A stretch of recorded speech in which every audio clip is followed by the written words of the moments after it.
Hey everybody, it's me, Andy. And I'm Sean. And this here's the Commander's Brew. This week, Bontu, whatever his name is. The Glorified. The Glorified. I forgot.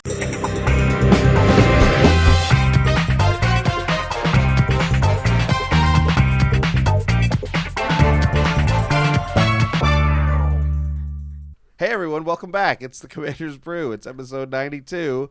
And it is Bontu the Glorified. Yes, that's right. Yeah. Otherwise known as botched intro. Yeah, botched intro. But you know what? We're gonna roll with it because that's what we're like around here.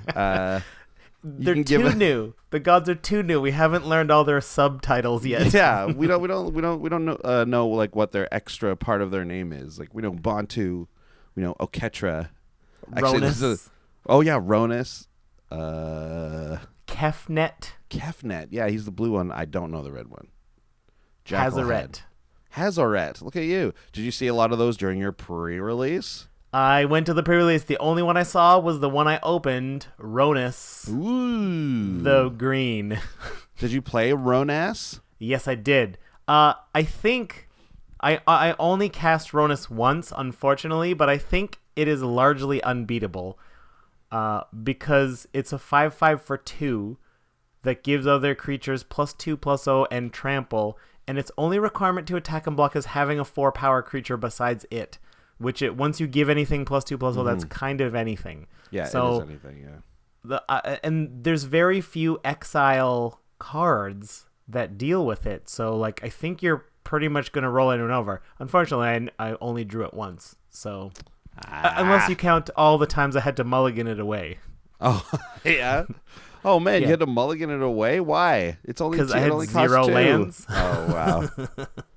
That sucks. So, yeah, that was the story of your pre-release, it seems, hey? You had to mulligan a lot. But it's an exciting looking set because, like, there were times where it didn't look like it could have been a game, but because of cycling, everyone's always in the game. Like you could just you just got stuff to do all the time. Interesting. Yeah. So what was I gonna say? Do you feel that the sealed deck you built? Sorry, this is sealed deck pre-releases brew right now. Yeah. Because this is the latest Magic stuff we're talking about. Do you think that it's the way you built the deck, or do you think you just got unlucky, or a combination of the two? No, I think I built the deck pretty solidly. I had it.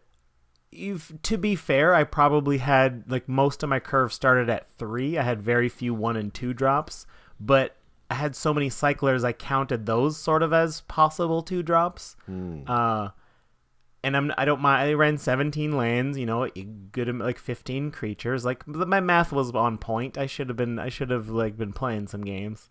It's it strikes me sometimes that I'll build a deck where like, okay, most of my stuff is at 3, maybe even a bit later, and I've kind of I've built for that. Like I've taken that into consideration, and then when I go to play the game, I'll like draw my opening hand and be like, well, I don't have any 2 drops in here. I can't even play this. Like, and I'm like, wait a second, none of your deck doesn't have those or whatever, right? Like, so that is definitely where it's a combination of the two problems that I take But that happen to me. Cycling solves everything. You can run as many 6 and 7 drops as you want to if they all have cycling, because like if you get them early, cool. If you get them late, even cooler. Which is partly why like regular 2/2s are too small, because everyone's dropping 5/5s and 7/6s and 7/7s because they cycle. So everyone's running them. So like if you have your 2/2, it's like, well, great, useless. Interesting. Well, just in case this is someone's first episode listening to our podcast, yes. This is the Commander's Brew. This is where we take a theme or a card or something, and we'll build a deck around it, and it'll be budget. That's $50 or less, with usually no card exceeding around $5, but sometimes we make exceptions. Sometimes we do. Yeah. We are good. We've got one banned topic.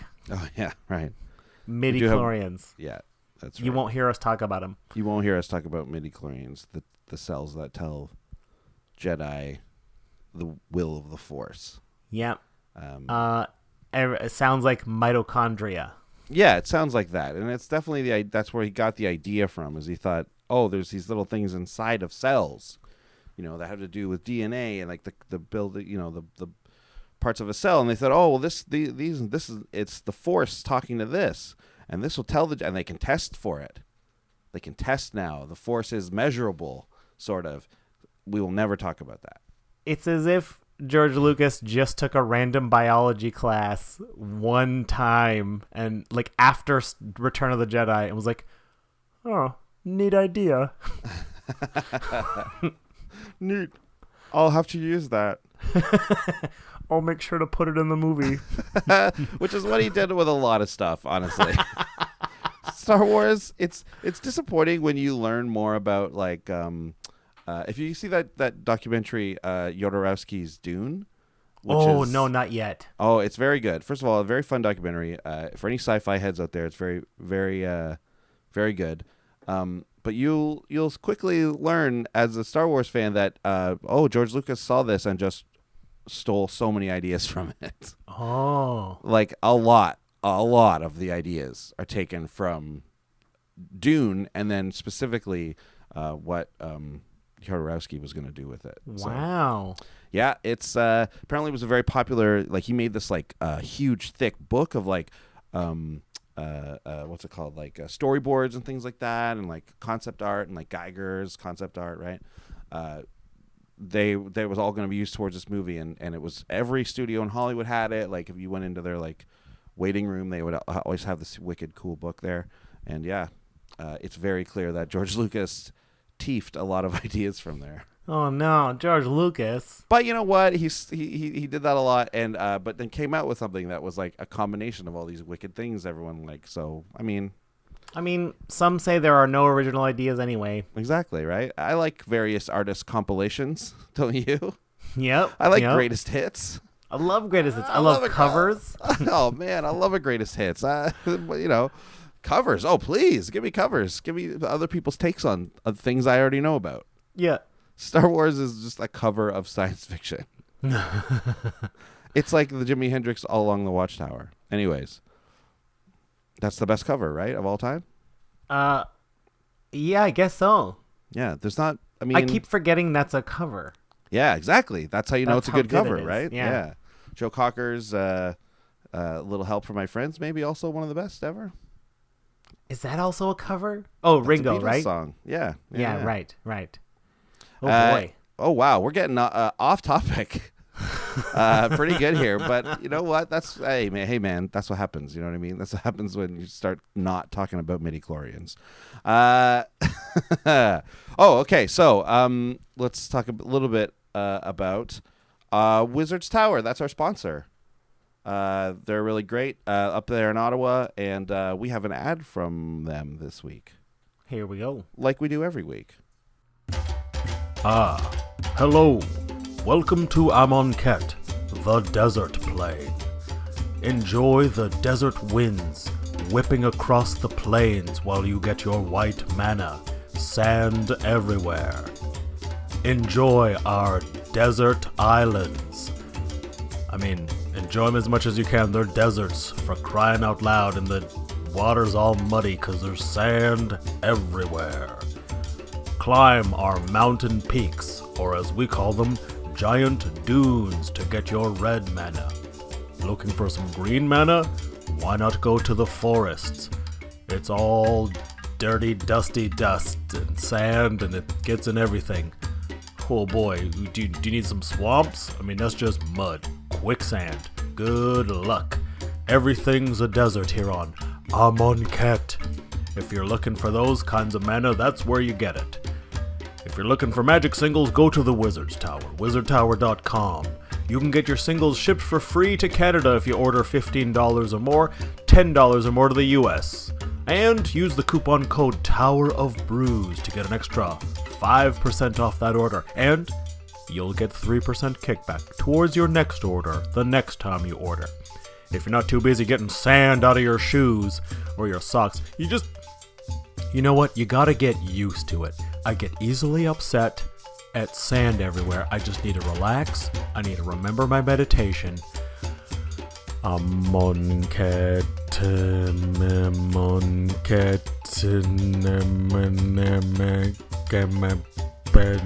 sand everywhere. Sand.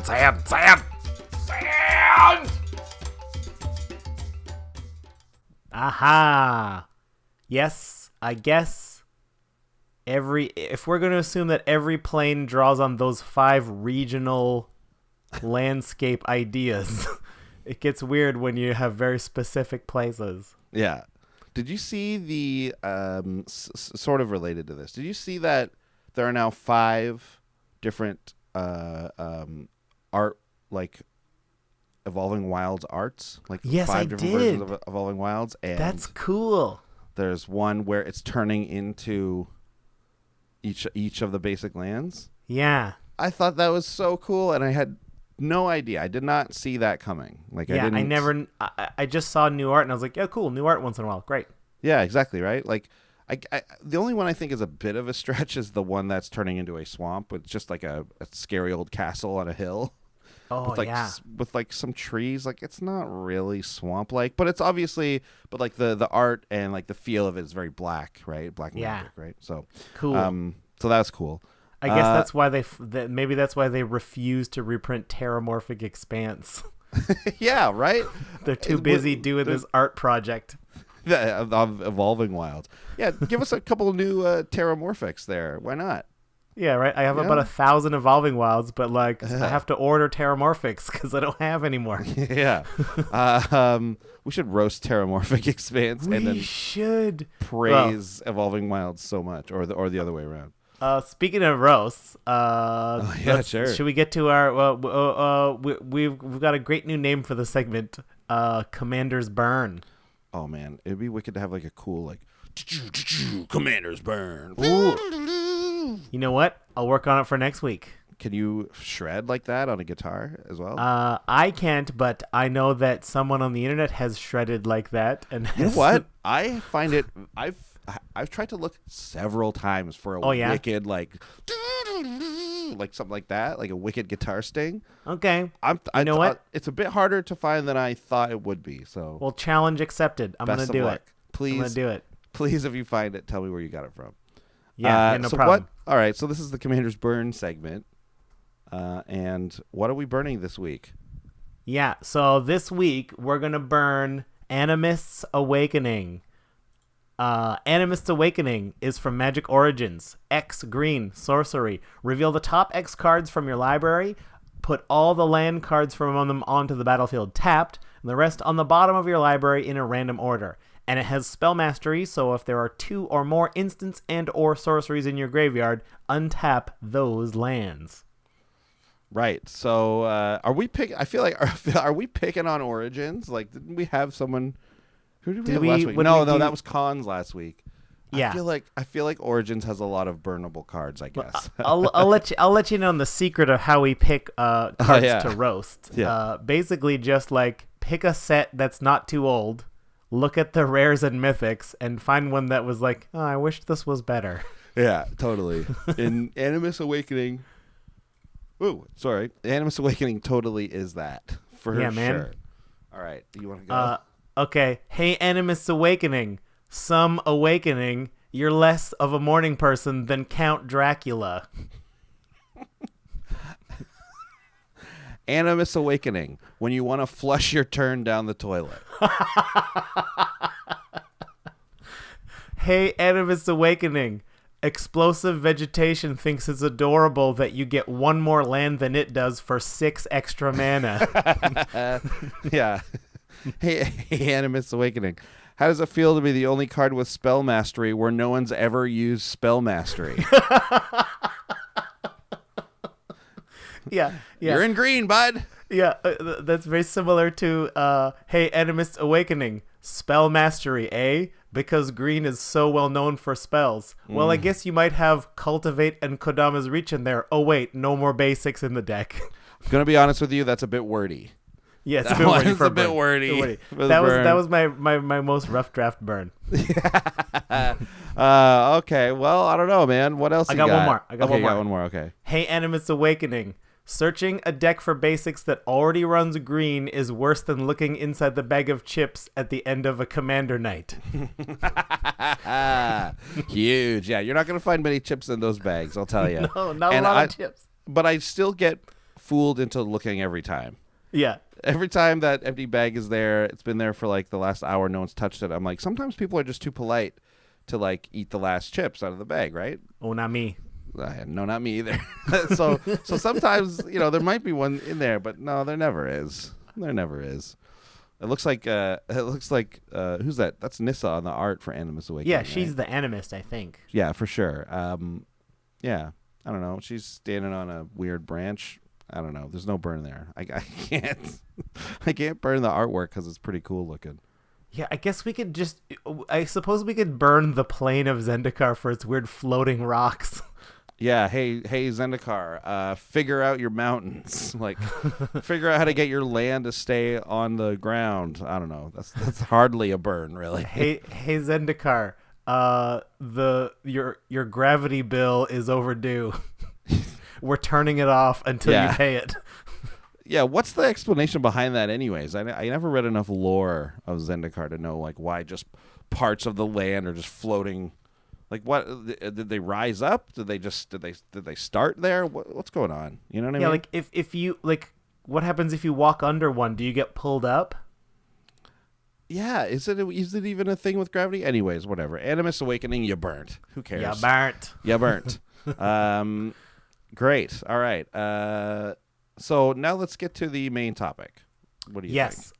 So Amonkhet is new, and last week we did one of the 2-color commanders. We did Temet, very interesting deck. I recommend going back for a listen if you haven't. And we thought we'd tackle one of the monocolor gods. We got so many legendaries this time around. Let's grab another one. So we're doing Bontu the Glorified. This is a mono black deck, so Bontu is 2 and a black for a 4/6 god legendary creature. Menace, indestructible. Bontu the Glorified can't attack or block unless a creature died under your control this turn. And then you can just pay 1 and a black, sacrifice another creature, scry 1, each opponent loses 1 life, and you gain 1 life. I think we just spoke too soon a little bit. We did. We totally missed a section here. Yeah, we totally missed the whole section. So pause on Bontu just for a second.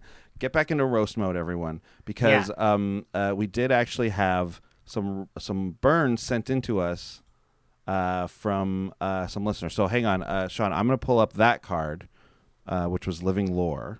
Yeah, great. And then let's read the listener burns because some of them are really great. So of course, if you think of any cool burns for Animus Awakening, this is my favorite part. I almost forgot. Yeah. I think we've settled on the hashtag. It's going to be hashtag Commanders Burn. Yeah, that was. Tag that in the thing, and then burn some Animus Awakening. So here's some great burns that came back for Living Lore. Did you want to read Living Lore to catch us up to speed? Yeah. Okay. So Living Lore was last week's burn candidate. 3 and a blue for star. When it enters the battlefield, you exile instant or sorcery from your graveyard, and then its power and toughness are equal to the CMC of that card. And then when Living Lore does combat damage, you can sacrifice it and cast that card without paying its mana cost.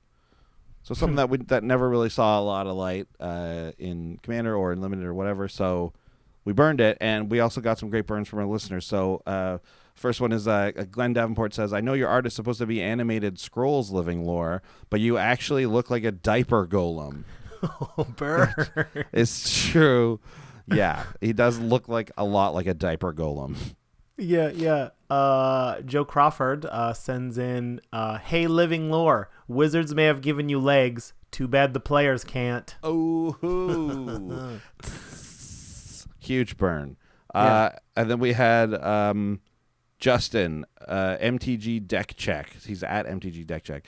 He goes, hey, Living Lore, Mannequin called. He wants his right arm back. At least he's playable. Yeah. That's a deep cut. If you look at the art on Mannequin, it's unraveling very similar to what Living Lore is. Oh, wait. So Mannequin? Yeah, Mannequin. This is an art comparison burn. Okay, I'll bring it up here. Oh, here we go. Okay, so everyone now can see Mannequin if you're watching the YouTube version. Yeah, Mannequin sure does have a right arm that's like weirdly like unraveling or is like a spring or something. Yeah. That's a deep cut, and you know what? I love a deep cut on a burn. Love them. Double insult to injury. So thanks for sending those in, everyone. And some people have been suggesting, like, could we get the card that's going to get roasted in advance so we can send you some burns in advance? Yes, you can. Sure can, yeah. So what's the one we're going to do again? We are going to burn Risen Executioner from Dragons of Tarkir. Here it is. Risen Executioner. It's the it's 2 and 2 black, the 4/3 zombie warrior. He can't block, so burn away. Other zombie creatures you control get +1/+1. Okay, that's the part that makes you want to play them. But then you may cast Risen Executioner from your graveyard if you pay 1 generic more to cast it for each other creature card in your graveyard. Oh yeah, it's like, whatever, a zombie deck. It's not like I'll have any other creatures in my graveyard. You stupid idiot! Get out of here, Risen Executioner. Anyway, save that energy for next week. Save the rage for next week. Save it. Yeah, so you can send us burns for Animus Awakening. We'll read those next week. But if you get those, we'd like to get the roast card picked in advance so like we can share it all at once. There you go. So there it is. Now I got to bring back our boy Bontu. Okay. Our boy Bontu. There he is. Okay. Yeah. So Bontu, we read him. Yeah. The gist is he's Menace Indestructible. Yeah.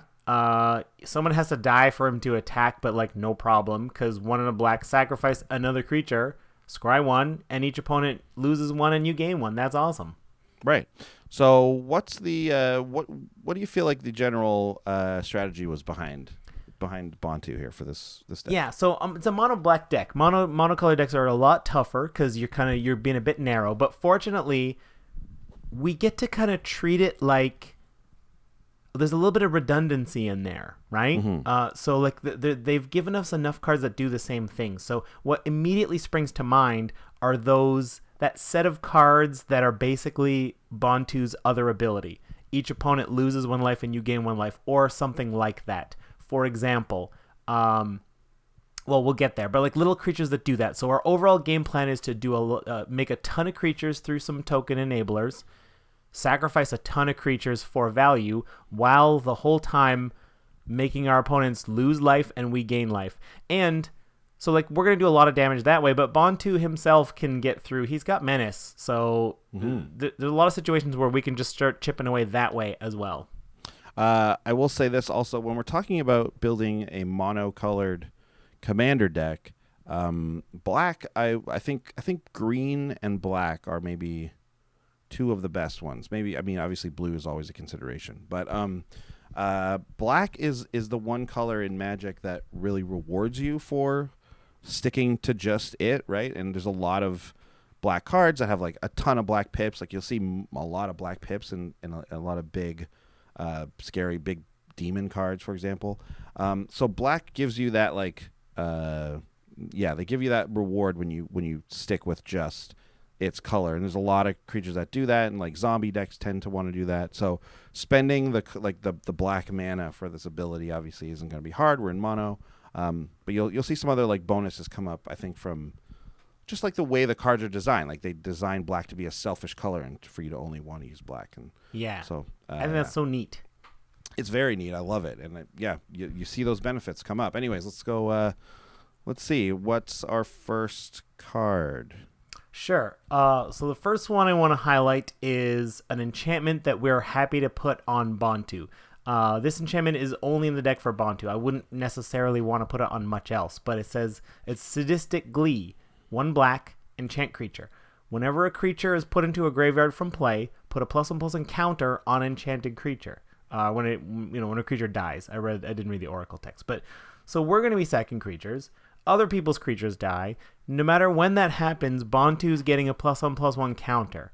And especially since Bontu is indestructible and always a creature. See, you couldn't run this on the Theros gods, because if you ever do a board wipe, and you run out of devotion, they cease to be a creature, and this enchantment would fall off. Yeah. But Bontu's always a creature, so this will never fall off. If you board wipe, Bontu's sticking around with millions of +1/+1 counters. Good luck. And even if you've got 1 indestructible on your side, our guy has Menace, so we're still getting through. There's an artifact equipment that does the same thing. and it doubles up. It's like blade, some vampire blade thing, right? Yeah. But that card has recently got expensive. Like it's like it used to be like $1 or something, but now I think it's up to like $3 or $4. Anyways, just it's like Blade of the Blood Chief. That's what it's called. That is what it's called. Oh wow, way to go. I'm terrible at remembering names for some reason. Anyways, Sadistic Glee is a good one in this one, yeah, for all those reasons. So obviously we've got the +1, sorry, not +1, but gain 1, lose 1. That's like a popular theme these days. They're really leaning into that for like Commander, especially, I'd say. Black and white commanders and stuff. So there's a lot to choose from. One of the best ones, especially for a mono black deck, is Cryptghast. 3 and a black, it's a 2/2, it has Extort on it, and it says whenever you tap a swamp for mana, add black to your mana pool. So obviously we're just doubling up. This guy's huge ramp. He's also got that little Extort there, which is nice. And I'm not going to go too deep into it, but if you're new to the format or something, or if you've never seen Extort, well, that little pip there, that little hybrid mana symbol, don't worry about that. You can safely ignore that. That just means, this doesn't mean you need to have white in your deck. Like, this is a legal card, and that's just reminder text, so don't worry about it. That's my short version of why this is allowed in a mono black deck. Don't worry about it. Just don't worry about it. It's fine. Yes. But if you're fairly new, you might see that white hybrid and be like, oh, not allowed in a mono black deck. Not true. Andy's correct. We could go in deeper, but we won't. It's just reminder text. That doesn't count. Yeah, exactly. And then, right, so like that Extort is just more +1 minus, or I keep wanting to say the same thing. Me too, I know. Is more drain and gain, right? It's more, I think drain. Drain is what we call losing and gaining. Yeah. So, yeah, Extort's great for that. So, of course, we're also going to run Pontiff of Blight. 4 black for a zombie cleric. It's a 2/7, huge butt. And it also has Extort, but it also says other creatures you control have Extort.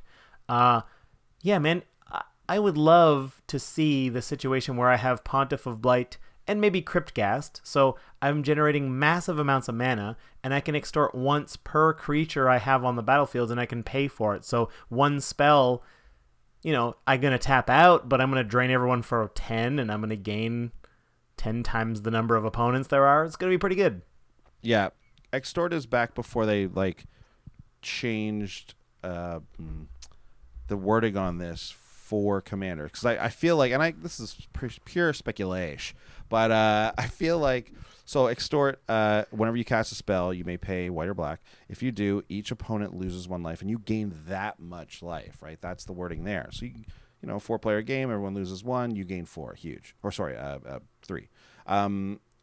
Bontu is different, right? It's like everyone loses 1, you gain 1 life. Yeah. And that's been the new wording on a lot of the new cards. I think ever since probably dragons, maybe. I know, maybe even Theros. We got a new creature that does this sort of thing in Battle for Zendikar, and that is the first time I noticed it. Yes, maybe that's it. Yeah. Anyway, so the new wording on it is definitely worse. Extort is the better version of it for sure. So with your one of the big bonuses and one of the big draws of Bontu as a commander is that you get a commander with a sack outlet, right? He is a sack outlet himself. Now, it's not the best one because you have to pay for it. The best ones are always free. Isn't everything? The best things in life. Yeah, right? So Bontu, you have to pay for it a little bit. But that's fine because you know what? It's still a very valuable thing, and if you have to pay for it a little bit, it's not the end of the world. So there's going to be a lot of death triggers because you're going to be able to sacrifice a lot of things that you don't care about or you can bring back or whatever. So Blood Artist. We're talking about death triggers. We're talking about sacrificing things. You got to have a Blood Artist. It's like the most basic version of this ability. It's a creature. It's a 0/1 for 1 and a black, and it says whenever a Blood Artist or another creature dies, target player loses 1 life and you gain 1 life. This one targets. Yeah, this is another 1-for-1, right? So you're not getting extra, but the disadvantage is you target. So the past examples, including Bontu, each opponent loses 1, but we gain less. Here, we gain the same, but our opponents lose less. Yeah. Blood Artist, do you remember when we were when we started this podcast, Blood Artist was too not expensive. budget. Yeah. But Blood Artist was over $5. Yeah, exactly. It's so weird to see this come full circle where now it's back to being down under $1.50, and I guess the reprint in Eternal Masters is the only thing that did that. Weird. Yeah. Interesting. That was Anyways, Blood Artist, there it is. And maybe it was played in some deck we don't know about, and then that deck got hosed or whatever. But anyways, Sure. Blood Artist, very good one. The base version. There's a lot of other ones that do it. Some of them hit all, some of them hit target. But either way, you got to have a Blood Artist in there. Yeah. So you'll recall that Sadistic Glee was a useful enchantment to make Bontu huge. But we're also running Scavenger Drake. It's a flying 1/1 for 3 and a black. Very expensive. But whenever another creature dies, you may put a +1/+1 counter on Scavenger Drake. So it's got built-in Sadistic Glee. So as creatures are dying, as we're sacking creatures, as our opponent's creatures are dying. And this one's in here specifically because it has flying, which is pretty good evasion already. So it is very reasonable that some decks will not be able to deal with this in the air, and it's just going to get bigger and bigger and bigger. So while we're draining, this is getting bigger, and we don't have to do all our work draining, although we probably could do the majority of it, but we're going to finish people off with Scavenger Drake.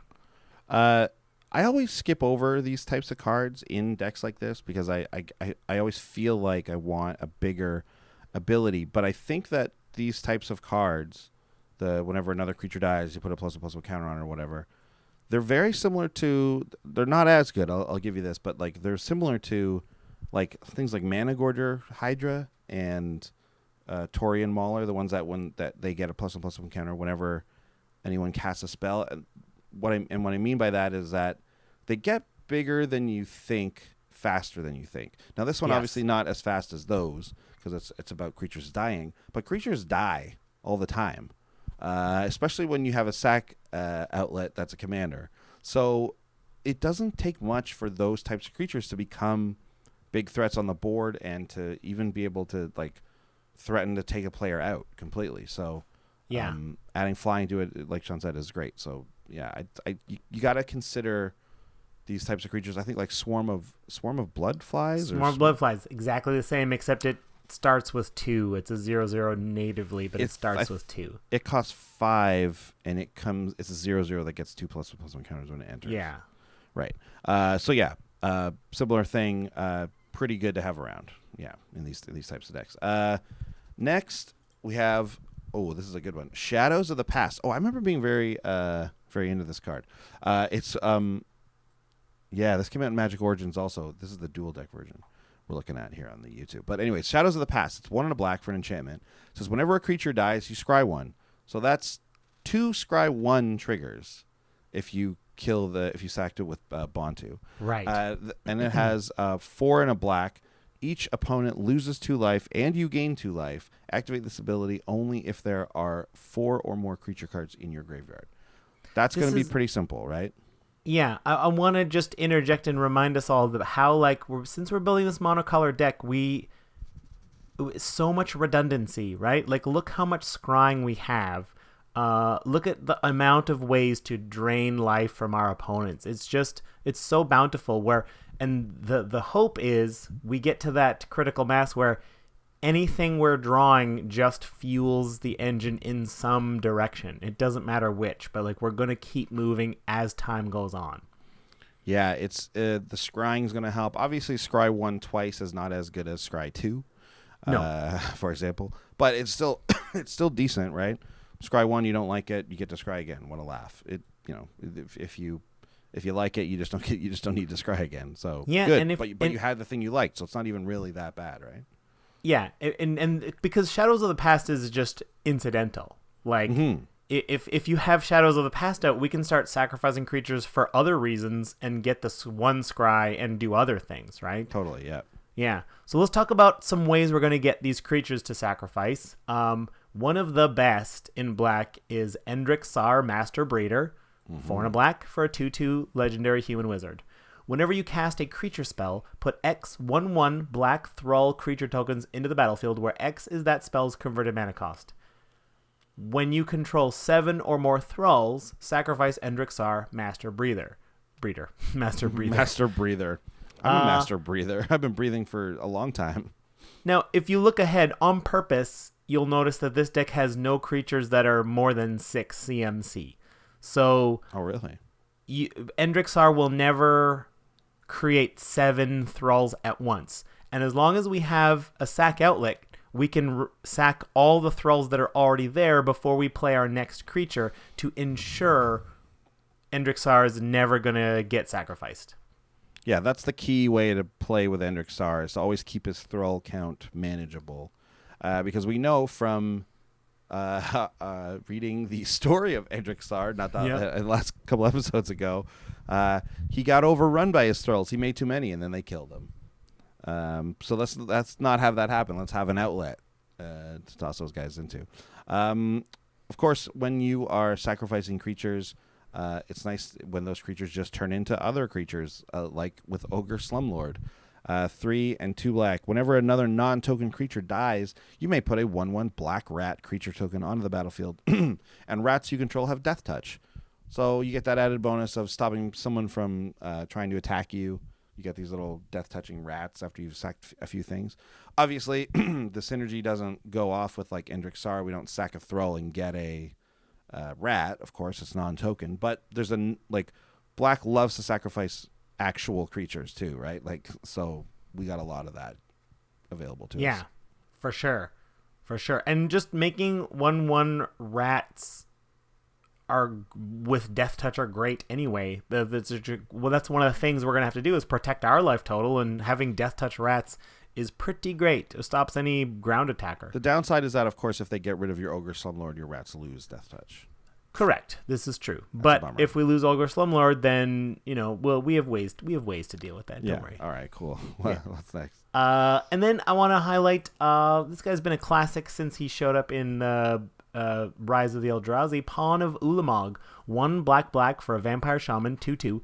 When Pawn of Ulamog or another non-token creature you control dies, you may put a 0/1 colorless Eldrazi spawn creature token onto the battlefield. And like all the spawns or scions, you can sack them to get 1 generic mana. That is another sacrifice trigger. So when you sacrifice these guys to get mana, you are triggering death triggers. I do believe that now they sacrifice to give you colorless mana. That's true. Yeah, I read it the other way. Yeah, you officially get colorless mana. Yeah. Cool. Yeah. Also, the ability for a creature to have just sack it right on its own, like on itself, is very good, right? Because you might have something like what's it called there? Shadows of the Past, or some other thing that's giving you a bonus when your creatures die, like Sadistic Glee or something. So being able to sack those tokens just to themselves is going to be very, very valuable. You don't need to pay to do it, or you don't need to meet some other criteria or whatever. For example, like I love the Scions and the what are they called here? These ones? These are the spawns. I love the spawns and Scions in like a Marin deck, because you can just sack them all and get 1,000 like tokens, or 1,000 like EXP counters on her, and it's really, really great. So oh boy, and that's like while you're casting a spell too. Yeah. Like you're just like, by the way, I'm just casting a spell. By the way, here my Bontu got 5 +1 encounters on him. It's classic sacking stuff, really, right? Oh yeah, so we're gonna keep the drain going here. This is a neat little card. It's a world enchantment. It's Forsaken Wastes. 2 and a black. Players can't gain life, so you turn off your own ability to gain life, which is a bit of a downer. But at the beginning of each player's upkeep, that player loses 1 life. And then whenever Forsaken Waste becomes a target of a spell, that spell's controller loses 5 life. So the idea would be to be draining everyone, keeping everyone's life total pretty low, and then making it so that this is like a ticking time bomb, essentially, right? Like they're not going to be able to come back from it because they can't gain life. It's very, very slow, but again, like Sean said, like it's redundancy, so you're getting a lot of these types of abilities. So losing 1 life might not seem like a lot in Commander, and it's not, but when you lose 1 life 6 or 7 times in a turn, that becomes a pretty serious thing. And then it's like, I don't think it's going to come up that often. I think maybe you have to save Forsaken Waste till kind of near the end-ish if you want this last part to become relevant. But losing 5 life can hurt when. Yeah. I think people are just going to bite the card... bullet, or someone's going to bite the bullet and just destroy it. But like, still, whatever, right? Losing 5 life.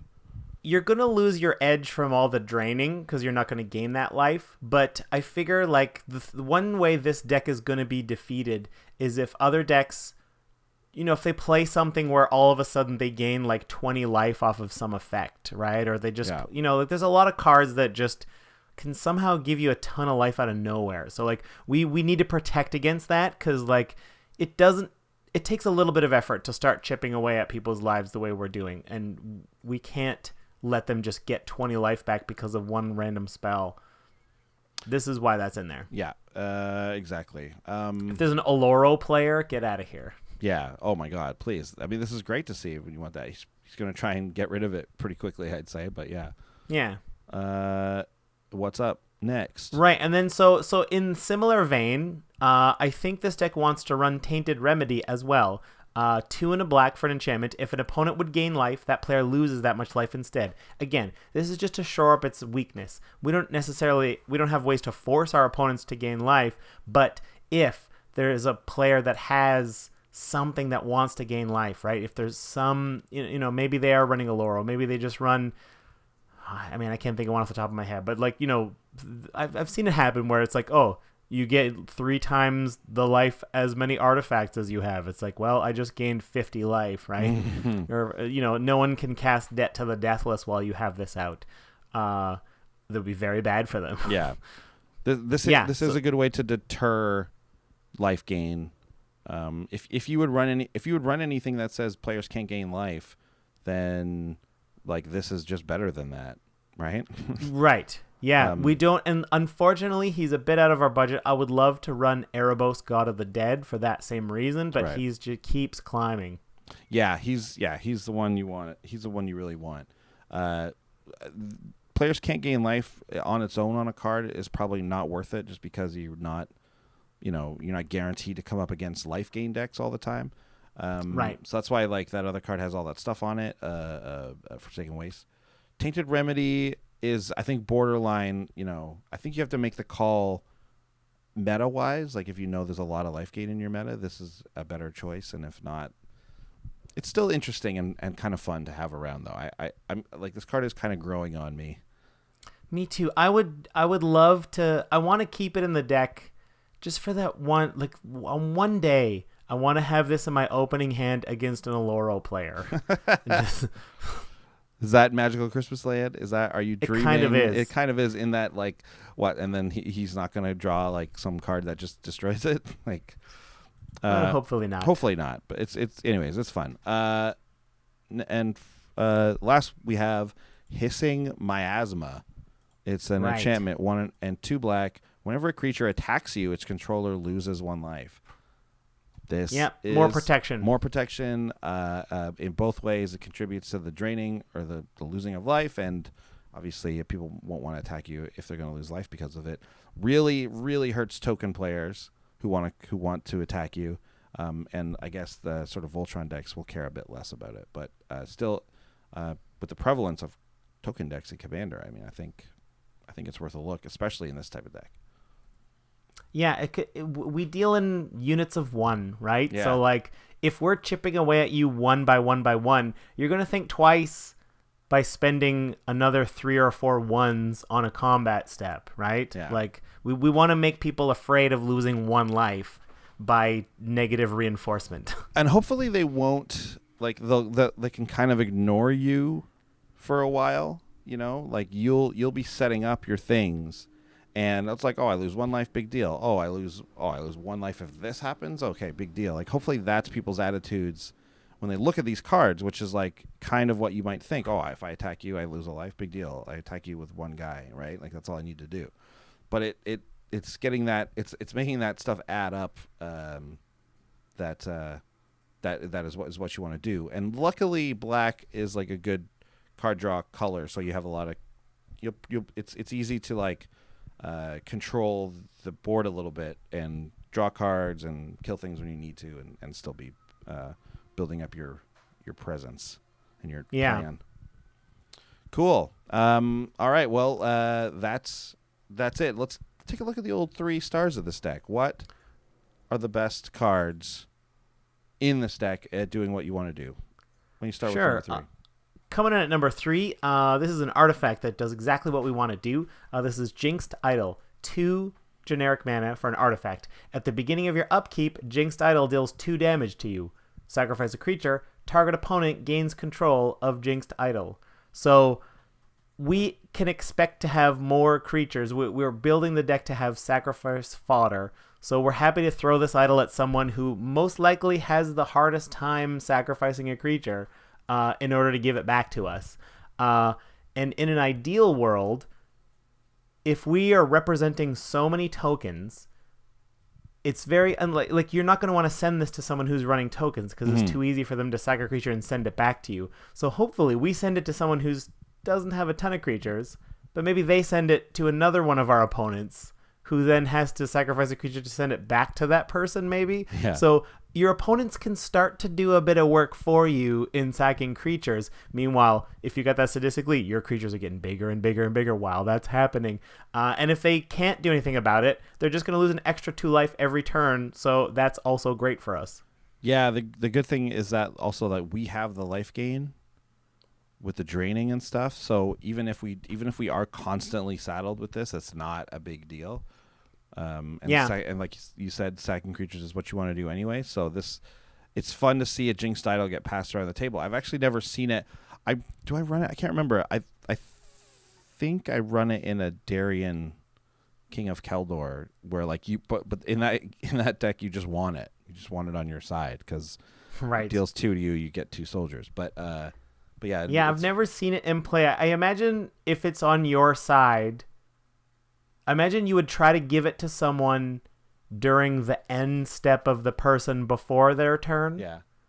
Right? It's like if I want to give it to you, I would pass it to you right before your upkeep.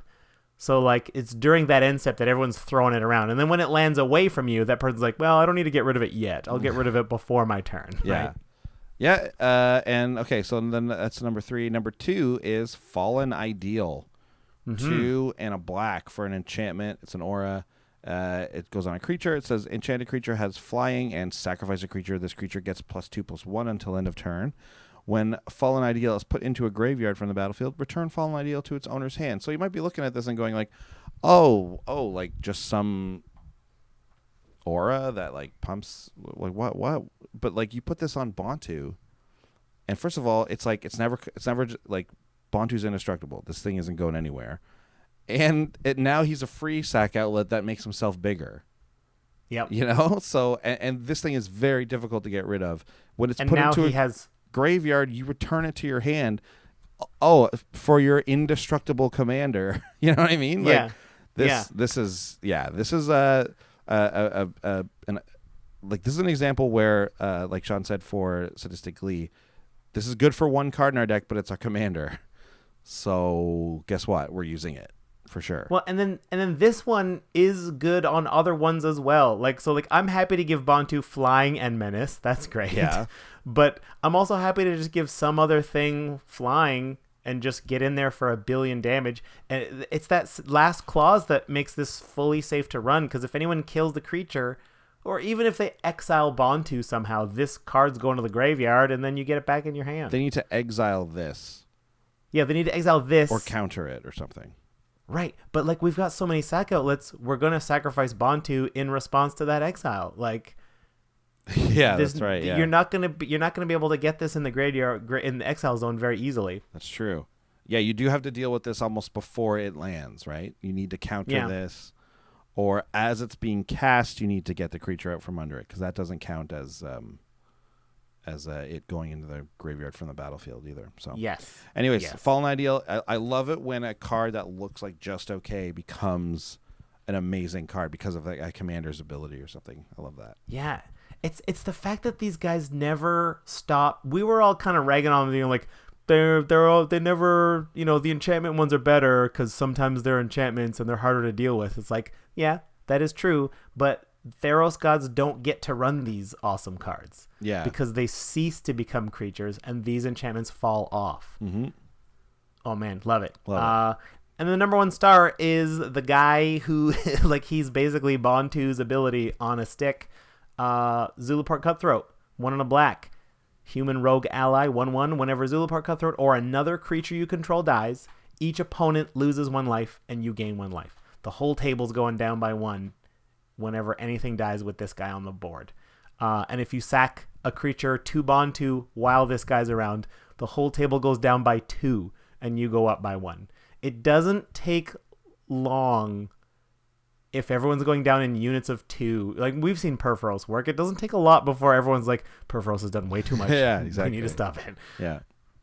Yeah, exactly. This is the guy who came across everyone's board and was like, "Hey, I'm better than Blood Artist." Like, you don't have to target one player; it's just everyone. So yeah, Zulaport Cutthroat, so huge. And he's probably a reason why. But this is also another creature you control. Blood Artist is everyone. Right. There you go. Each one of these creatures has a little pro and a little con. Yeah, exactly. Yeah. But they all work together. They have yet to make anything. They should make something that's like, it's probably going to be a giant overcosted demon, but like whenever a creature dies, each opponent loses 1 life and you gain that much life. That's what we want. That is what we want. So were there any surprises or discoveries in this deck? Yeah, so I was looking for cards, just general things, like we got to destroy creatures, we got to do this. And I like to run searches with the word whenever, because like you can find all kinds of neat triggers. Yeah. And I forgot about this card completely, but I'm glad I rediscovered it. Spreading Plague, 4 and a black for an enchantment. Whenever a creature comes into play, destroy all other creatures that share a color with it. They can't be regenerated. We are a monocolored deck. This sounds awful for us, except Bontu is indestructible. So it's very likely, I expect a lot of decks will have a hard time keeping more than 1 creature on the battlefield, and our commander has Menace. So you can't do 1. You got to have 2. Yeah. Yeah, very difficult to keep creatures on the board when this guy's out. Honestly, I guess unless you're running like a 4 or 5 color deck, you can get to a point where you have 4 or 5 things out, but you can't play any multicolored guys. Like it's a nightmare. This again is another card that works extremely well with the commander. Right, and if we've got any, like, we're just gonna keep chipping in. Granted, our opponents will be as well. Like they'll have 1 thing, so our opponents will keep their best thing. They'll just stop casting creatures when they have their best thing out there. But I think if we have a couple of our enchantments on there, our best thing will outclass their best thing, I suspect. Also, I guarantee you, and I've never played with this card or seen it played, but I guarantee you that you drop your Spreading Plague. Maybe you play a card because Bontu's not going to die, so you're fine. Everyone is like, okay, well, we stop playing creatures for a while. I guarantee you someone's going to forget about it at some point and just be like, okay, well, I'll just drop this like Mana Dork and then I'll figure out what to do. And it's like, oh, you just destroyed all your other green creatures, like, so yeah, I bet you that'll happen. This was fun because this is I guess this is a slight surprise, not so much a discovery in that Palace Siege is in this deck. But Palace Siege is in this deck because you might want the dragon side. I know, Andy. What a treat! What a treat! I mean, Khans is obviously still so good in this deck, though. Yep. At the beginning of your upkeep, return target creature card from your graveyard to your hand. Yeah, okay. But also, yeah, dragons is at the beginning of your upkeep. Each opponent loses 2 life, and you gain 2 life. So, I'll tell you what. I was playing on Forge, and I was playing with an old deck that we built and I did cast Palace Siege and use dragons because I was about to die otherwise. I needed that life gain. But yeah, I've never done it in real life. I hope to never do it in real life. But if I'm going to do it in real life, hopefully this will be the deck that I did it in real life recently. Oh, really? Our last Commander night. Yeah, we were down to 1v1. Everyone else was eliminated, but me and Rob, and our decks were like, we were both kind of had each other pinned down. for lack of a better way to describe it. Like, neither of us could do anything because of the other person's board. So I was like, ooh, Palace Siege. So I just like dropped a Palace Siege and picked Dragons. So I'm like, well, if we keep this lockout, I will eventually have you. Well, what happened? I eventually got him. It was because of Palace Siege? Did you win on the Palace Yeah, Siege partly. trigger? Our lockout involved like I was able to generate a couple of tokens and do a swing and pay for propaganda, but he could like do a last second block and sack and get another thing. So like we had to use most of our resources to keep each other down. Like I had to attack and spend resources to do it, so that he had to spend his resources to keep chumping. Right. Because if either one of us let the pressure off for a second, the other one would come ahead. But then I was able to squeak out a Palace Siege and just turn the edge in my favor. Oh, wow. That's great. Palace Siege, man, one of the best cards. It's so good. I love it so much. Okay. Those are the surprises and discoveries. Now it's time to talk quickly about Wizard's Tower again. They're our sponsor, wizardtower.com. Recently, we've been writing articles for Wizard Tower. Actually, we've been writing articles for a while now, haven't we? Yeah, we have. It's not even recent anymore. mtgcanada.com is like their content site. You can go there. Also, yeah, remember to use our coupon code Tower of Brews over at Wizard Tower. If you're ordering singles, you get 5% off, $15 or more. Yeah, and as you know, right, like you can pre-order any of those Amonkhet singles that you want, and I think they're allowed to ship them out as of this Friday, depending when you listen to I think this. they ship the 28th, I think. That's this Friday. Yeah. Isn't it? Oh, there we go. Yeah. Perfect. Yeah. Yeah, so there it is. Also, like all those Modern Masters cards that people were opening before Amonkhet, like now, I think now's the time to strike on those, man, because people are not opening them nearly as much anymore. You're going to see those prices start to come back up. So if you haven't got your awesome Modern Masters commander cards, your Craterhoof Behemoth and so on, pick them up, because I think they're at their floor for at least for the next while anyways. That the tiny economics lesson that I have gleaned from listening to other people is that a cards are at their general cheapest right at the end of their sort of like when they're the new guy, right? Yeah. So like right now Modern Masters 3 is the new set on the block until a week from now when Amonkhet becomes the new set. So the last week of a card's, reign as the newest set is the best time. Yeah. Which just makes sense, right? You've got everyone playing still events, drafts, and so on. But now it's like everyone did a pre-release this weekend. No one did Modern Masters this weekend. And next weekend is the first proper weekend of F&M for Amonkhet. So Modern Masters is... We're done. We're done with no Modern one's opening it. So all those Aether Revolt cards too have been opened a ton, and they're getting cheap. But they will start to slowly rise now because people aren't opening them hand over fist. That's true.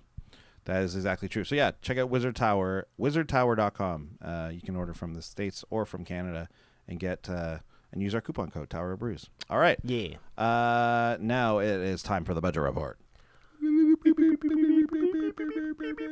This is where we take all of the cards and we take one away from you and we give one back to ourselves. Which one do we take? Which one do we give? This is the section where we find out. Yes. Okay, budget report. What did we come in at overall on this one? Overall, just a little bit under $50. So it seems to be quite easy to do. But definitely you could make some cuts here if you wanted to. Okay. The most expensive card is Dictate of Erebos. This card is getting expense, as we knew it would. 3 black for an enchantment with flash. Whenever a creature you control dies, each opponent sacrifices a creature. This is almost up to, it's all getting up to $4-ish. It depends where you go. You can maybe find it a little bit less. But, yeah, card's getting pricey. If you don't have one, you got to get one by now. You know what the thing about this card is? I've stopped playing it. Oh, really? Yeah, and I guess I would consider playing it again, of course, because it's a very powerful card. But I don't like the effect it has on games, I got to say. it is very oppressive, and because you can flash it in, you can get it in. You can like sneak it into situations that are just dominating for you, right? Depending on the commander you're running, depending on the deck you have, obviously. But I'm assuming you've got something pretty tailored to make dictate like really good. And I recently had a game where I was playing my Marin deck, and it was just, I guess that deck is a little more like sacrifice stacksy type stuff than I thought, because no one could play anything. No one could play any creatures. It's just like, it was just over. Like they needed to draw so many things in such a specific order to get rid of Dictative Erebos that like it was just impossible. So I don't know. I think I only have this in one deck right now, and it's that Marin deck. And even then, I had it, and I was like, "Oh man, this thing is too powerful. It's too good." But is this just an argument for running more enchantment removal? Yeah, and that's how I felt. Like during that game, I wanted someone to kill it. Like I just was like, okay, I'm really in the driver's seat here. I really am dominating this game. I just want someone to draw Naturalize, like something like that. Anyways, the thing is like I think it happened, and I don't know. I had something that was like, it's like, but then do I save it? Like, do I want to save it? You know what I mean? I don't know. It's weird. So it created this thing for me where I was like, I have less of a problem running like the big the Butcher Malakir, which is the same ability, but it's on a creature, just because creatures are a little easier to deal with. I can still recur that creature easier than I can the Dictate, but again, it's just easier to deal with for people. So I felt like that's a little easier. I don't know. Anyways, basically I'm saying it's too good of a card. Yeah. So yeah, it makes sense that it's up there. It's less fun to win with Dictative Erebos. For me personally. I mean, I'm sure there's some people out there who just absolutely love it. Yeah, that's fair. I guess the way you describe it, it's not too different from the mass land destruction thing, where it's like, well, if you're going to lock us out of creatures, can you just win fast, please? If we're not allowed to play anything for the rest of the game. And that's also what happened there. People just were looking bored, and it's just like, well, I can't play anything. Like, yeah, it's a bummer. It's a bummer. Yeah, I don't. Yeah, but also run enchantment removal. Like it's a tough one. This is a tough one for me. I do run it from time to time. I don't think not it's in every wrong black to deck. run at all. I think you should. No. I think it's a very good card. I'm with you. I think people just run more enchantment destruction. Yeah. And you'll be happier about it. Anyways, so yeah, Dictative Erebos. It's good card. Good card. All right, what do we got next? Okay, you want to take number 2? Oh yeah, sure. So number 2, coming in at just around 350 or so, is Spreading Plague. It's just got the one printing in Invasion, I think. So, so that's probably the only thing really contributing there. As like, I don't see why anyone would really want this card unless your commander was indestructible, and I don't know why you would want to run it in any other format. So, Spreading Plague is cool. This one, it's the one that you destroy every one of the same color once it comes in. 350 around. Who knew? Yeah. Not necessary. I would if I wanted to save some money, I would probably cut this. Yeah, it's an interesting card. I wanted to include it because I wanted it on people's radar because it's interesting. It is very much. But yeah, it's not crucial to this deck. And then the number 3 most expensive card coming in at $3 is Sidisi Undead Vizier. 3 black for a tutor. Legendary Zombie Naga for 6 Death Touch Exploit. When Sidisi enters the battlefield, you can sacrifice a creature, and if you do, you can search your library for a card, put it in your hand, and shuffle your library. So, right, $3 is a fair price for a tutor, but do we need one? I don't know. Like, this is just one of your things, like run as many tutors as you're comfortable running. But I think we can certainly cut it. We have enough redundancy in all of the parts of what this deck does, especially since Bontu always lives in the command zone. So there should be no reason where you have to draw that one card that's gonna make a difference. I think that's an argument for keeping it, is that sure you can tutor and make sure you get one of the because you want to have like 2 or 3 or more of the drain stuff out there. So like Sidisi is just another one of those. You don't have to, I mean, obviously we know what tutors do. They get you the thing you need at that time.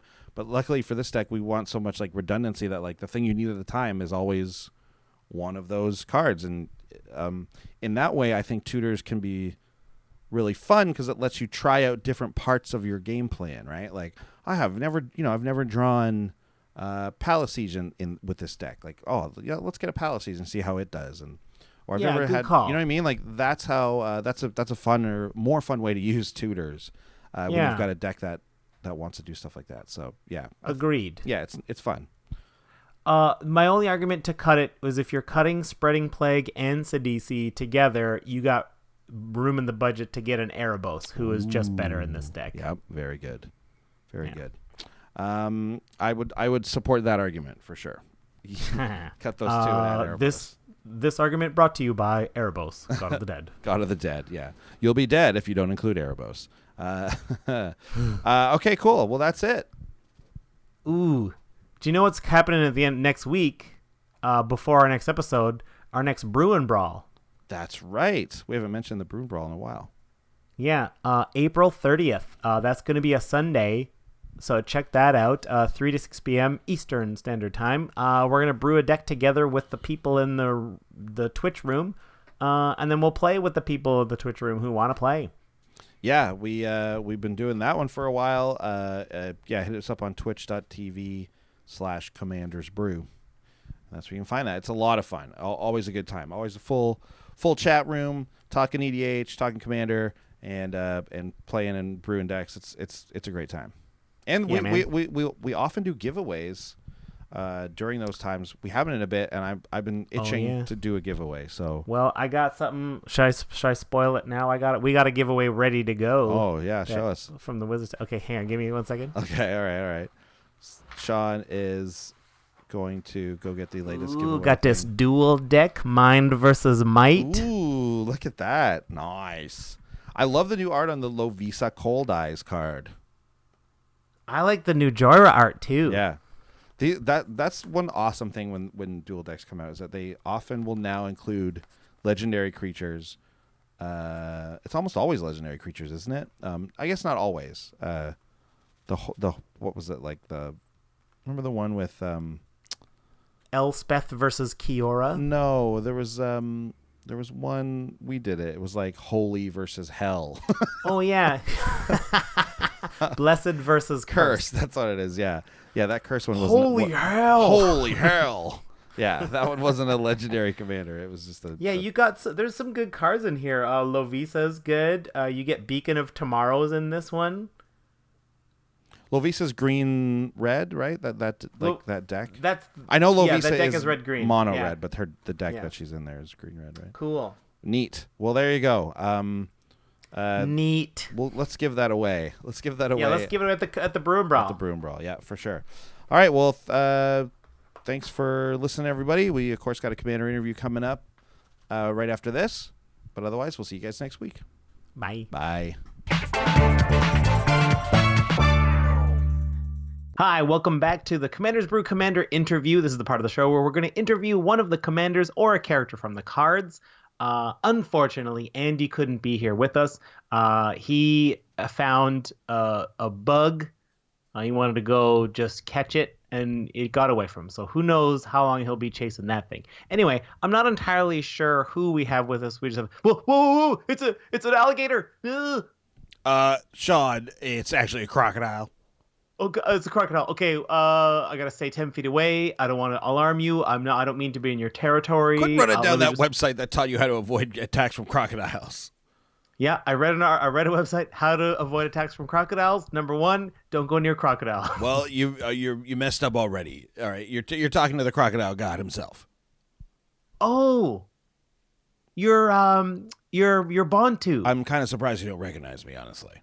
No, I don't recognize you. Is it because I look like a dog on my card? Yeah, you look like a dog on the card. Yeah, a bit of a jackal there. Yeah, it's the ears. You have there's a thing that looks like ears. You see any ears here? No. Partner, come on, man. I got no ears. Okay, this is the thing. It's my fancy collar. It's a ceremonial garb for one thing, and they make you wear it when they summon you from the, Sphinx thing, and Anyways, I always get called the dog one. It's a real burn. Anyways, but we're good now. Everyone knows I'm a crocodile. Here's me, the croc god, Bontu. So, can we talk for a moment about how people do summon you? This is very interesting. We don't know very much about Amonkhet at all. So, are you always walking around, or do people summon you sometimes? Oh yeah, they tell me to come to things. I basically get invited to different kinds of parties and so on. I imagine. Yeah, I'll get invited to like a sacrifice or something, or perhaps there's some kind of burial I got to go to. My schedule's full up all the time here. And all I want to do is lay around in a lake and eat some zebra. Really, bottom line is That's your dream scenario. That's my dream scenario. My dream scenario is as a god, I just get to chill out in a river and eat some zebes. Eat some zebes. I'd love to eat some zebes with you sometime. Yeah, it's good. It's real good. Yeah. Okay. Now listen, you called me a gator earlier. First of all, let's clear this up, okay? I'm kind of sick and tired of this. It happens a lot when I go to parties. It happens a lot when people have me over to their pyramid. Crocs and gators are two different animals, okay, for one thing. Let's get that out of the way. They're very different. Okay. And there's a ton of differences, okay? Crocodiles generally have a longer, more V-shaped snout. It looks like we're smiling. And gators have like a shorter, fatter snout, okay? That's the way that works. And they're bigger usually, honestly. But they're bigger. Bigger's not better, you know what I mean? Right. Yeah. Now, also the other thing is you'll find crocodiles eat more zebra. Okay, we tend to go to the zebra places, whereas gators are eating more wildebeest. And down south in the States they're probably chomping on armadillos and things like that, things of that nature. Okay. So that's a big difference. We like different types of food. Yeah. Okay. Different types of food, size, that sort of thing. Interesting. I still don't know visually though. I still don't know how to tell because like you're enormous as a god. Mm-hmm. You are towering above. So I mean, I'm only comparing you to normal sized animals, so I can't tell if you're the larger or the smaller one. Well, how else can I tell that you're a crocodile? Oh, okay. Well, I mean that's simple. Crocodiles tend to be more pro-union. We're definitely a pro-union species, whereas alligators are more not into the union. They think it's sort of bad for business sort of thing, whereas crocodiles are all about the people. It's sort of that. It gets into that kind of stuff. It's a little political sometimes, to be honest, between our two species. I know for one thing, as a crocodile, I am way into wearing shorts. But you'll be hard-pressed to find a gator who's wearing shorts. They're more of a ripped jeans crew. Yeah. Can I assume that gators are more like college football fans than crocodiles are? You would be correct in that assumption, yeah. Crocodiles were way more into Australian rules football, certainly as a group, and then gators are more of a college American style football type thing, which I don't even understand. I mean, don't even get me into it. I don't get the rules of that. No, I don't. As a Canadian, we have a hard time with it. It starts. There's so many guys out there. Anyways. Now, I also would assume a difference would be that like gators are more into energy drinks, like getting their electrolytes back. How do you like to replenish your electrolytes? You're talking about Gatorade. I see what you're doing here, which was, of course, developed at the University of Florida for the Florida Gators.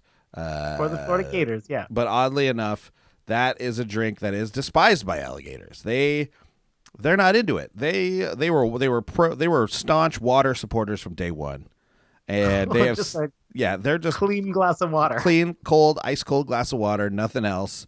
If you want electrolytes or whatever, drop a salt tablet in there. I don't know how that works. I don't know how that works. What's your favorite beverage? Oh, well, I mean, are you, as a god, do you consume food? I guess you want to eat meats, so, I'm eating zebes every day. We're consuming all kinds of stuff over here. We drink any of the chocolate milks. Any of them? Oh, yeah. How many different? Do you mean like cows I'm chocolate talking. milk and goat Oh yeah. chocolate milk? Well, I mean, yes, absolutely. But I mean, we're also talking about the different mixes. We're talking about your Yoo-Hoos, your Ovaltines, your Quicks. Right. So we'll do any of the mixes. We'll also do any of the. Oh yeah, for sure. Love a Hirsch. We'll also do any of the comes all as one chocolate milk, like in your classic carton. We'll do those a premix. Yeah. A straight for the brown cow. No separation. Or arguably, chocolate milk comes from a zebra. I mean, maybe where you come from, Sean. I'm not so sure. I don't know. Can you get milk from zebras? You probably assume you can get milk from any animal if you try hard enough. Any mammal, I guess. Any mammal. I mean, yeah. Anyone with nipples, really. Okay. So I wanted to touch on something you brought up earlier. As a god, you have a lot of responsibilities. I do. People are, worshiping you, taking your trials all the time, wearing your cartouches. So is there, like you said, you'd love to one day retire and eat zebes? Mm-hmm. What is retire? Like, that's the goal, Sean. That's the goal. But can you ever retire? Like, what does it mean to retire as a god, and who steps up and takes your place? How does that work? I mean, do you worry about that when you're going to retire from your job? Are you worried about who's going to come up behind you? I don't know. But best of luck to whoever it is, right? That's up to the, okay, maybe you could argue as a god, I have to think about that sort of stuff because I'm the god in Amonkhet for black. And who else is going to set up the next guy after I retire, if not me, right? Yeah, I mean, I should check in with the Theros gods to see how they do it. I never did ask. Oh, listen, those guys are honestly a bunch of a-holes. You don't want to talk to them. What? Please, give me a break. 10 gods. What are they talking about? Give it a rest. These guys are. They're nothing. Are you're saying there isn't 10 gods where you're from? I'm mostly ragging on there's actually 15 of them if you want to get technical there, but there's 10 of the different ones with different colors. Like those 10 gods can just get out, I'll chomp any one of those guys. Oh, okay. Yeah, no problem. But whatever. They're a bunch of jerks. They think because they're enchantments, they're so fancy, and I'm not a creature. It's like, since when is being not a creature good? Get out of here. I'll be a creature all day long. You know what I mean? Keeping my auras on me. You know what I mean? Yeah. Can't eat a zeb. I'll take. Yeah, exactly. Right. Keep. You can put equipment on me and it stays. How's that? That's a good deal. That's good. Exactly. That's a great deal. It's a great deal. I know. Listen, I may not be the flashiest god around, but hey, I'm there when you need me. You know what I mean? Yeah, that's what's important. Also, I have menace. Yeah. Okay, you don't sound excited that I have menace, Sean. I thought that would be an exciting pull. I mean, it is. I feel like it's obvious as a crocodile. Like, you're a very menacing animal. I also think that might be one of the reasons I get mistaken for the jackal. Oh, okay. It's a very red ability these days. Okay, so the last thing I want to leave with is, like, you're all about the glorified, being glorified. Oh, yes, of course. What can any of us do if we all just want to up our glorifiedness, if we want to be more glorified, just on our day-to-day things, a little bit of a life hack, a little bit of a god hack, if you will, to just get a little bit better in your books? Okay. What can we do just 5 minutes a day maybe to help with that? Sure. You should do what I do to be more glorified, which is to, I'd say, around 3-4 times a day, if you can fit it in, just kick someone. Just kick a guy. If you see him, hit him with your foot. Okay. You just kick a person, and then guess what? Glory goes up from there. Okay? That's pumping the glory up one. You kick a guy. Guess what? You know a guy number 2, even more glory that way. Because guess what? You didn't get kicked. Someone else did. Right? Well, you might, though. You might. No. You're a big giant god like me. You kick a guy. Guess what? Your feet are bigger than he is. So I kick around. I mean, sometimes I kick upwards of 10 people a day. Just boot them as hard as I can. Yeah. Especially if they're like following other gods or whatever, right? You don't want to boot too many of your own guys. But anyways, I would recommend that to anyone, though. I think it's a great exercise. I think it makes you feel like a good a big person. You know what I mean? Makes you feel important. So Yeah. Okay. kick anyone you see, I say. Well, the listeners of the Commander's Brew, we do not officially endorse this strategy. Fair enough. Okay, great. Thank you, Bontu. It's been wonderful having you. And please say hi to the other gods for us. Yeah, we'll do. I'll say hi. And Sean, I got you a cartouche. Oh. I got you your own cartouche, and here it is. Is that mini eggs? It's a package of open package of mini eggs. Well, I will wear them with honor. But guess what? If I say it's a cartouche, it is. So there's that. It's a blessed package of mini eggs. Yeah, there you go. I did eat all the mini eggs. Well, it's not just an open package; it's just a litter. Okay, great. Thank you, Bontu. Okay, you're welcome. If you want to contact us, I'm at Sean Tabaris. And I'm at Andy Holbone. Send us an email at commandersbrew@gmail.com. You can find out when we go live on Twitch if you follow us at twitch.tv. And if you care to support us on Patreon, check us out at patreon.com. And you can find our deck list on tappedout.net. And if we forgot anything, commandersbrew.com.